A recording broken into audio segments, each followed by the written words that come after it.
News के प्रायोजक हैं doctor Asadullah Khan English medium school और junior college Solapur. Bulls Capital मार्फत शेअर मार्केटमध्ये गुंतवणूक केल्यास चांगला परतावा देण्याचं आमिष दाखवून शेकडो कोटींचा गंडा घालणाऱ्यास काही गुंतवणूकदारांनी अपहरण करून अकलूज येथील एका शेतात 9 दिवस डांबून ठेवल्याचा प्रकार समोर आलाय। चंदननगर पोलिसांनी 12 जणांवर अपहरणाचा गुन्हा दाखल केलाय। याबाबत इम्रान नदीम चौधरी वय वर्ष 31 राहणार पेट्टीकोट यार्ड सोसायटी जुना मुंडवा रोड चंदननगर यांनी चंदननगर पोलीस ठाण्यात फिर्याद दिली आहे। त्यावरून पोलिसांनी चैतन्य तोरसकर, लकी अण्णा अजित तोरसकर, मेजर अक्षय राजा नाईकवडी सर्व राहणार अकलूज आणि त्यांच्या 4 ते 5 सहकाऱ्यांवर गुन्हा दाखल केलाय। हा प्रकार 24 मे ते 1 जून या दरम्यान मराठे शाळा व अकलूज येथील एका शेतामधील जनावरांचे गोठ्यावरती घडला आहे। याबाबत पोलिसांनी दिलेल्या माहितीनुसार फिर्यादी हे त्यांच्या कारणे जात असताना पाठीमागून आलेल्या कारमधील लोकांनी बुल कॅपिटल या शेअर मार्केट कंपनीत गुंतवणूक केलेले पैसे परत मिळवण्यासाठी गाडी थांबवण्यास भाग पाडले।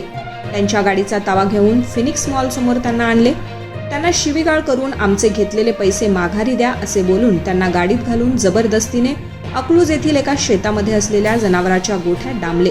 त्यांच्या अंगावरील कपडे काढून लाकडी दांडके पाईप रॉडने मारहाण केली। इम्रान चौधरी, त्यांचा भाऊ सलमान मित्र कुटे यांनी बुल कॅपिटल या कंपनीची स्थापना करून शेअर मार्केटमध्ये गुंतवणूक केल्यास चांगला परतावा देऊ असं आमिष दाखवून सोलापूर अकलूज भागातून शेकडो लोकांचे कोट्यावधी रुपये गोळा केलेत। यानंतर पैसे परत करण्यास नकार दिलाय। याबाबत चंदननगर पोलीस ठाण्याच्या वरिष्ठ पोलीस निरीक्षक सीमा ढाकणे यांनी सांगितलंय, आपले अपहरण करून मारहाण केल्याचे इम्रान चौधरी सांगतो आहे, परंतु त्याच्या म्हणण्याप्रमाणे त्याच्या अंगावर मारहाणीच्या खुणा दिसत नाहीत। अपहरण करणाऱ्यांनी नंतर सोडून दिले असे तो सांगतो। त्यानंतर गाडी घेऊन आपण सोलापूरला सासरवाडीला गेलोय। यानंतर पुण्यात आल्याचे तो सांगतोय। त्याच्या सांगण्यावरून गुन्हा दाखल केला आहे। इम्रान चौधरी व त्याच्या मित्राची सोलापुरात फसवणूक प्रकरणात चौकशी सुरू आहे। अकलूज सोलापूर भागातील शेकडो लोकांना त्यांनी गंडा घातलाय। ही रक्कम 1200 कोटी रुपयांपर्यंत असल्याची माहिती समोर आली आहे।